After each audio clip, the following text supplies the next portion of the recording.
Hello everyone, and welcome to another quarter here at Rasmussen College. My name is Carissa Legg, and I'm going to be your lecture instructor for the next 11 weeks as we kind of navigate and go through the Clinical Laboratory Applications and Diagnostic Procedures 2 course. So each week I'm going to try to put up a weekly video that discusses the topics in your chapters that you have for reading. So for Module 1, we have 3 chapters we're looking at. We're looking at Chapter 34, page 733, Chapter 44, pages 1039 to 1043, and then Chapter 47 in its entirety. Now these should all be chapters that you've already previously read, so I may go through them a bit faster than normal. So to start off with, Chapter 34 is talking about infection control, but the section you're really focused on and looking at is going to be that of the chain of infections. Remember that this is how microorganisms are spread and how infections get spread. And it starts off with the reservoir host, which is really the beginning. It's where the host, either an animal or a human, is infected with some microorganism. Next, we have the portal of exit. This is when the microorganism will have to leave the infected body or the infected host to find a new host. It does so with the means of transmission, which is how the microorganism will travel. This can be either a direct or an indirect contact. Portal of entry comes next, and this is where the microorganism is able to get into a new host body the same way that it left the old host body. And then finally we have the susceptible host. And this is where a new host body has been infected with a microorganism. And really, as a medical assistant, it's your job to stop and break the chain of infection. This can be done through proper hand hygiene and wearing your proper protective equipment, which I'm sure by this point in your schooling, you should already know that. Next, we have Chapter 44, and what that's looking at is really the clinical laboratory as it pertains to quality control and quality assurance. Now, the clinical laboratory is important because it's not only helpful to physicians, but also the patient. It helps to provide a way for screening for diseases, to confirm a condition suspected by the physician, to rule out a condition that's suspected by the physician, establish a baseline for medications to be administered, to monitor the effectiveness of a medication or a treatment, and then to assess the progress of a disease. Now, when we're talking about the clinical lab testing falls into one of two categories, either qualitative or quantitative. But regardless of the situation, you have to have quality assurance first.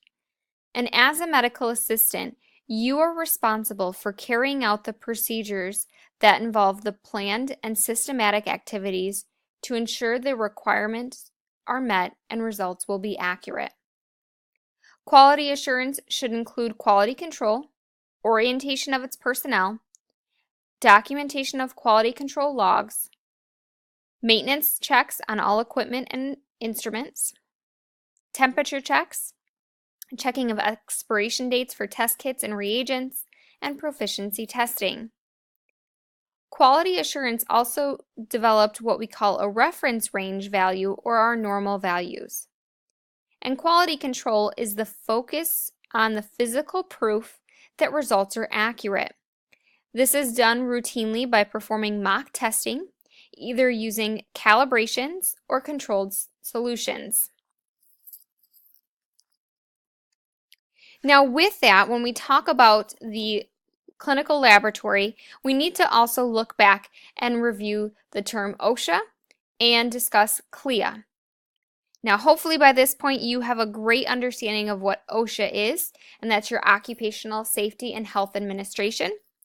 A term that may be very new to you is CLIA, and that's the Clinical Laboratory Improvement Act or amendments. that was put into order in 1988. It was created to protect patients by creating safety policies and procedures for all laboratories. The amendment addressed the issues of needing quality control, quality assurance, record keeping, and qualifications of the personnel performing the testing. It established standards to ensure that testing is accurate, reliable, and timely. The regulation consists of 4 sets of rules. Those are your laboratory standards, user applications, procedures for enforcement, and approval of accreditation programs. All labs are required to register with CLIA and be approved by them to run lab samples. Another part to Chapter 44 was talking about laboratory hazards.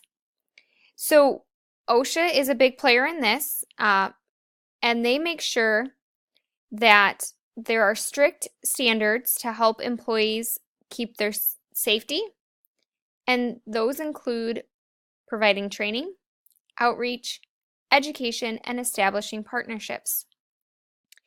When we talk about lab safety, it's broken down into 4 different categories: general safety, employee safety, emergency plans, and handling of biohazard waste and bloodborne pathogens.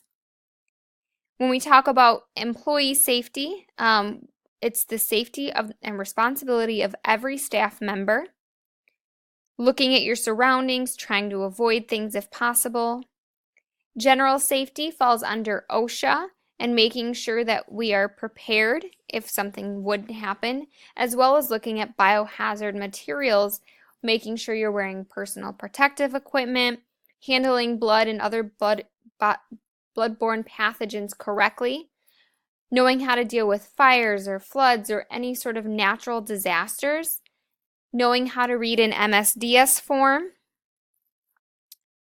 Emergency plans fall into this as well as handling those biohazard materials and waste chemicals. Now, the last chapter that we have is Chapter 47, which is looking at phlebotomy and blood collection. You may hear me say phlebotomy or venipuncture. I kind of use both interchangeably. But the first thing I want to talk about is what is your role with phlebotomy. So you need to be able to properly collect, label, and possibly even process or store specimens in your office or lab.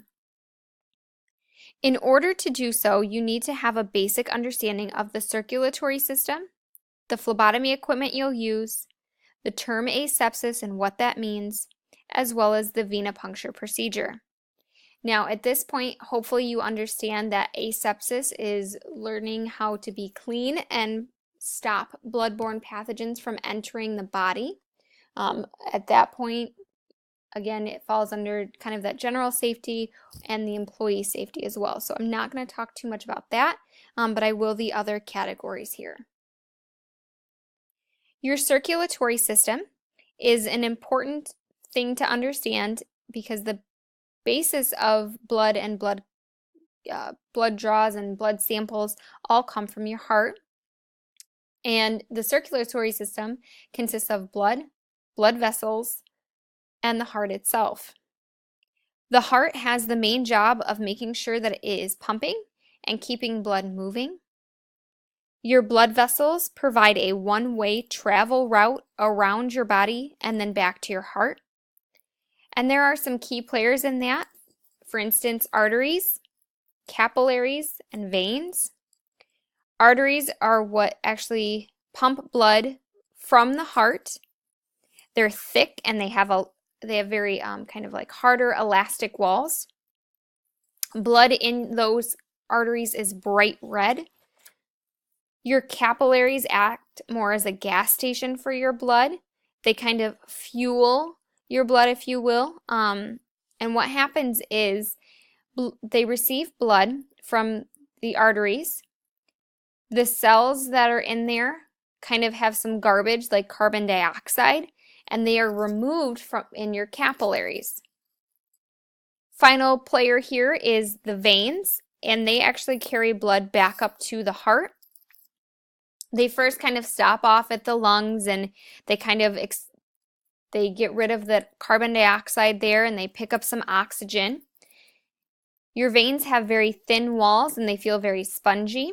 And what you'll see is the blood in the veins looks much darker than that of the blood in your arteries, and that's because it does not have any oxygen. Capillary punctures are something that we do need to discuss. When we talk about a capillary puncture, what you want to do is you want to perform a skin puncture, and it's used when a very small amount of blood is needed. When you're doing this for an adult, you typically use the fingertips of the third or fourth digit, or ring or middle finger, and you preferably want to go on the non-dominant hand. You want to also use either the earlobe or an infant's heel if the child is younger. Typically, you want to go on the outsides of the heel or the fingers just so that you do not hit a bone. And that's actually kind of where the fatty part of your body is, in your fingertips and in your heels. When you're doing this on an adult, you go in about 2 millimeters, but for a child, it's only 1 millimeter. And you always wipe the first drop of blood away, as it contains tissue fluid that can dilute your sample. When we're talking about venipuncture, it's important to know that there are 3 different types that we use. The vacuum tube is actually the most common. It's also called the evacuated tube method. It allows you to draw multiple samples without having to do multiple sticks. The butterfly method is also called a winged infusion method, and we use this for people who have small, frail veins or for children. And the syringe method allows you to collect samples from small, frail veins that cannot stand the pressure of the evacuated tube. We also use this if we have to draw large samples of blood. The order of draw is also very important. Hopefully at this point in your clinical courses or Clinical Skills 1, you've gotten a good hang of the order of draw and understanding that cross-contamination is the #1 reason that we follow the order of draw. When you're dealing with any sort of blood draw, there are a couple of challenges that we do face. Patients can refuse. If somebody is very stressed out, that does change the situation and their sample. Maybe you don't get blood at all. The specimen gets contaminated because of a bad order of draw. Or maybe you just have a patient that bruises very easily. All right, so to wrap up today's video, what I want to talk about is your homework assignment. So this week, what you're doing is you are going to be having a case study that's talking about quality assurance and quality control. A case study in this course is a written APA formatted paper. The paper should be at least 1 page in length, but it can be longer. When you're doing an APA formatted paper, that includes a title page, a reference page, the use of in-text citations, and making sure that you're writing in a proper professional manner. If you have questions about that, please reach out to me right away. So what you're going to be doing is you are going to be looking at quality control and quality assurance. In your case study, you should define what quality control is in your own words.